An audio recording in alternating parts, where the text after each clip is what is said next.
Tattoos are a way of expression.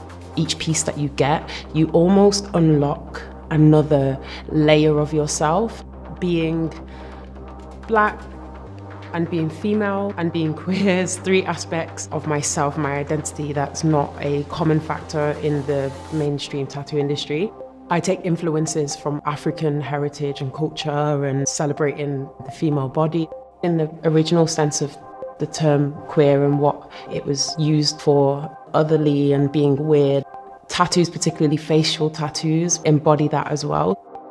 I've tattooed the word queer on people quite a few times, and it's just a part of people owning their identity and reclaiming their body, reclaiming their sexuality. It's beautiful to embody the Black aspect and the queer aspect in myself and in the art that I do. I believe I'm an activist and a model. I use the fashion industry and beauty industry to speak about social issues. I wouldn't want to generalize, but I think a lot of trans people have got tattoos just because I think that we view our bodies in a different way to how cis people do. It helps you reclaim your own narrative, to look at a part of your body and celebrate it with a tattoo. I had self-harm scars on my arm, and I decided to get a tattoo over them, not to cover it up, but to embrace it. I got Protect Trans Kids on my arm. I think it was around the same time that Mermaids charity, the charity that I'm a patron of, was actually being attacked in the press, and people were trying to wind back their funding. I wanted to make a promise that is always going to be there, that kids that look at me in like magazines or look at me doing whatever I do and they can see that on my body and they're like, that's what she stands for. As much as tattoos are personal things, they're visible to other people. And I think that it's a combination of you making a statement to other people reading your body and making a statement to yourself. And this was a statement to myself, but also a statement to other people to know what I stand for.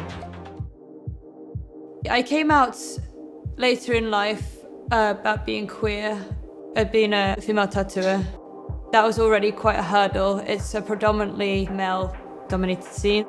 I was just afraid to have any of the aspects of myself come out. I've got an open lock on my pubic bone, which I got because I wanted to reclaim my body, and I feel like tattooing is a great way of doing that.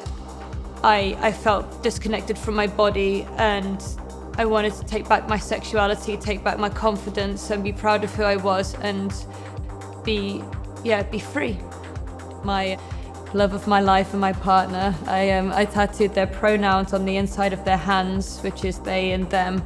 It was a really special moment for me to tattoo that on them, because I know how important it is to them to be able to like raise their hands up and be like, this is me. I'm a youth worker, and I'm founder of Queer Black Christmas, and also the founder of a whole new organisation now, which is called Exist Loudly. Exist Loudly is a phrase that I've used for years now. I mean, I've even got it tattooed on me, like it's something that means a lot to me. Exist Loudly is birthed out of the idea that I want to ensure that other queer Black young people are able to exist as themselves and understand that being queer and Black are not things that have to be two separate entities. They're two things that come together and embody this massive, powerful community and energy. When I got tattooed fluid on me, I got it done when I was in Brazil, and then I remember sending it to my family, and my family like did not acknowledge it. They acknowledged the sunflower, but they just didn't talk about the fluid because I don't think they understood it. I don't think they necessarily wanted to understand it, and I think fluid for me kind of links in with my tattoo on my chest as well here. Water exists in many different forms, and I do too, and it can change daily. How I exist right now, like whilst I am a cis woman now, I can't say that I'm always gonna identify as being cis. Like, I don't conform to gender roles of a woman. I'm a masculine presenting woman. I'm very, very proud of that, but also know that I'm not gonna limit myself.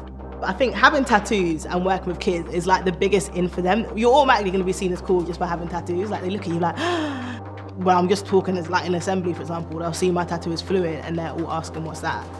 Or they see the Black Power sign, they'll be like, why have you got that? Why is it in these colours, etc. And then it's opening conversations, and it's just really great to do that because they're conversations that aren't normally had in schools or they don't normally have at home.